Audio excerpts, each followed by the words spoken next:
Hi, I look like crap. Hello, fam bam. I was not planning, obviously. I just woke up. I have a different video that I was planning to post today, and I'm not because I found something early yesterday morning and I wanted to talk about it. I really need to talk about something that I found through Temptalia, actually, who is Christine Temptalia. And this was also on Reddit, something that directly affects all of us, I think. And this boils down to basically Sunday Riley and them asking their employees, not even asking, but telling their employees to post positive reviews of their products. So basically, here's what happened. I found this through Christine. It was on Skincare Addiction on Reddit. Somebody had posted a throwaway account. They used to work for Sunday Riley. They posted an email that they had received in the past from higher ups. So this is something that Sunday Riley herself, along with the higher ups at the company, would send out to all of their employees. I'm just gonna read this to you. The grammar on it is not great, which was one of the things where I was kind of questioning if it was real to begin with. Hi all, now that Saturn is up and Space Race is coming up next week, we need to make sure the reviews for clients stay positive and help generate and confidence in the products. Credibility is key to the reviews.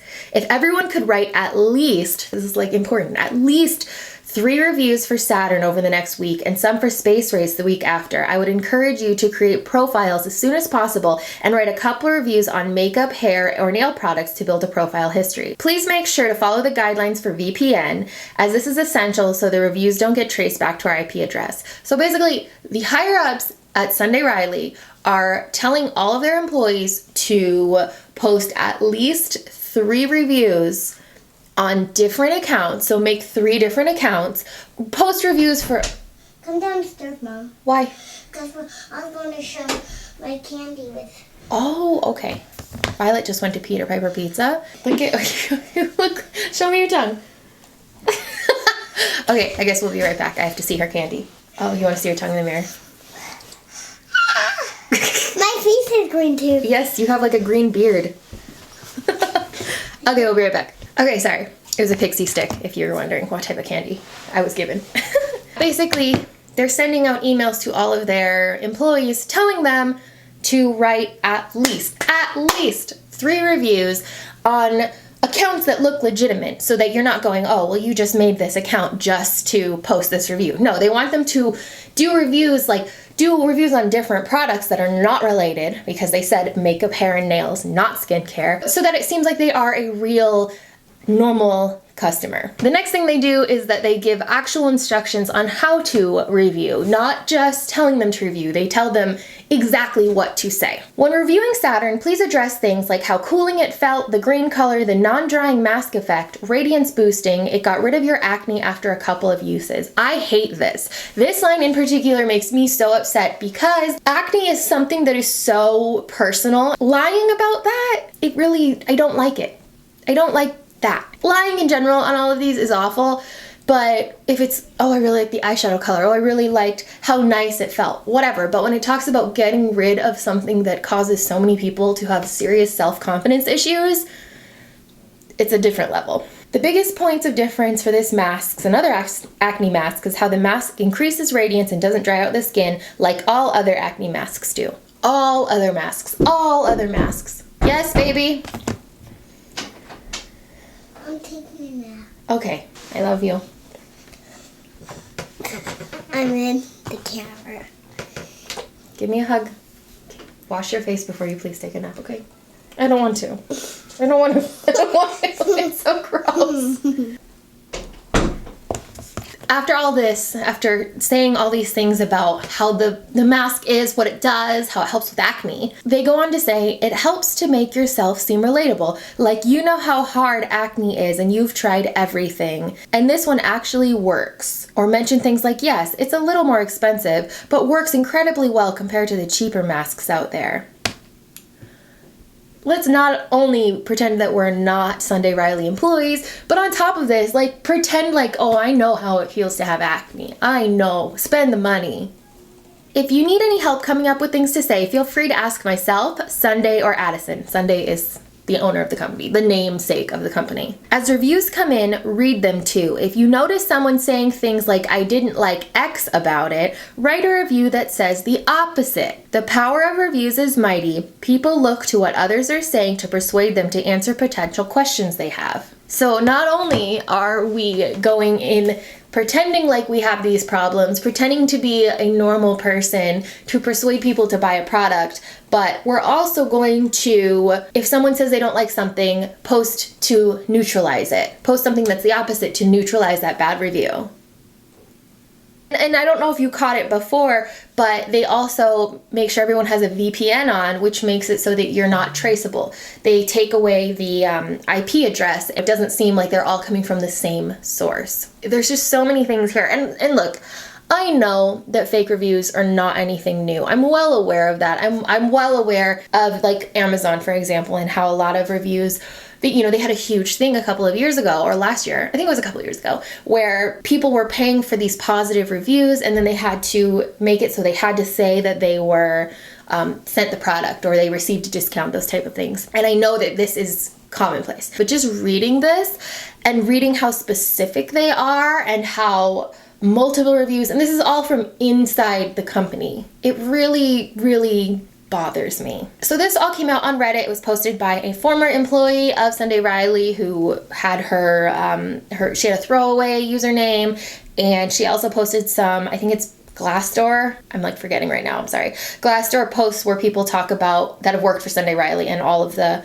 pros, which were like, you learn really quick, and then the cons was like a mile long of all of the problems within the company. And basically all of the reviews boiled down to, if you disagree with the higher ups, you will be out in a flash. Upon all of this coming to light, Sunday Riley actually responded to it, because like a lot of people on Reddit, I was a little bit skeptical if this was real, only because the grammar in the email was really not great, and it didn't look like something that a higher up should be sending. There was a lot of grammar issues that were really, how did you miss this kind of level? So Sunday Riley actually responded on their Instagram to this post and to this email. Their response makes me more angry than not. Let me read it to you. As many of you may know, we are making an effort to bring more transparency to our clients. The simple and official answer to this Reddit post is that yes, this email was sent by a former employee to several members of our company. At one point, we did encourage people to post positive reviews at the launch of this product consistent with their experiences. That's not what I read. I read that this is what you're going to say. You're going to act like you have acne, like you know the struggle. That's what I read, was let me hand feed you what you're going to type. There are a lot of reasons for doing that, including the fact that competitors will often post negative reviews of products to swing opinion. It doesn't really matter what the reasoning was. No, it doesn't. We have hundreds of thousands of reviews across platforms around the globe, and it would have been physically impossible for us to have posted even a fraction of these reviews. Client word of mouth, sharing how our products have changed their skin, has been the cornerstone of our success. In the end, our products and their results stand for themselves. Well, I really hate that answer, because all that answer tells me is, yeah, we did it. Probably shouldn't have, but who cares? Our products are awesome. What? Then why did you have to do it in general? Why did you have to And I know, and I'm sure that this is something that a lot of companies do. And I just feel like it really is frustrating. I am someone who counts on reviews for so many things. I mean, it's not a secret. I love Amazon, and I love shopping on Amazon, and I use Amazon reviews for like a lot of things, and I will look up Amazon reviews. And I do make sure, and I feel like this is something that everyone should do, is that you can't just go by the star count. You can't just go by how highly rated something is. You really do need to go in and read reviews and read what people are saying. You can also start to see reviews that don't seem completely authentic. As I was reading about this on Reddit, there was someone who posted about things to look for, 100 to 150 words on the review, certain terminology, maybe they're using certain words, like they might say pigment and pigmented, because the SEO, that means that the search engine optimization is going to find both of those words. So if someone searches pigment or pigmented, it's going to come up. Those are the type of things to look for, where it doesn't just sound like somebody authentically reviewing it. There's like certain key things that you go, oh, wow, why would they say that twice? Why would they do this? Look at how long it is. It sucks. It sucks as us as consumers have to go even farther, because obviously reviews were placed on websites to begin with to be a positive thing for consumers. And then when the facade starts fading away and you start seeing these emails that are like, okay, here's what you need to do, or you start reading about other companies trying to give the competition bad reviews and trying to swing them to another product, it ends up feeling so gross. This whole thing has left just such a bad taste in my mouth, especially because I've talked about Sunday Riley. I own a good amount of their products. I've talked about, I've bought good jeans twice, and that thing is giant and it's really, really expensive.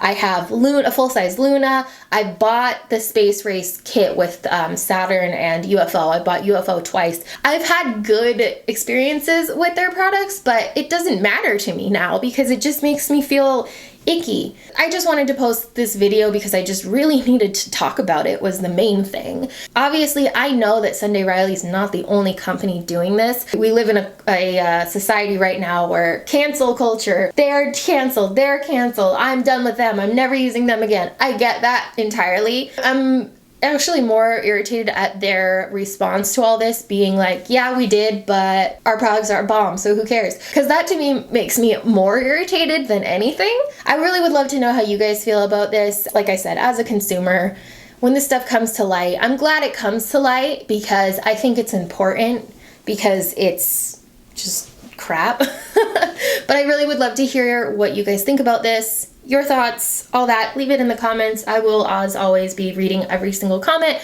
replying, all that jazz. So that's about it for this video. I hope you liked it. Thumbs up, subscribe. I like talking about these types of things with you guys. These, I don't know if I want to say controversial. These are things that affect all of us. It's not petty drama. Do you know what I mean? So I hope you do too, and I'll see you next time.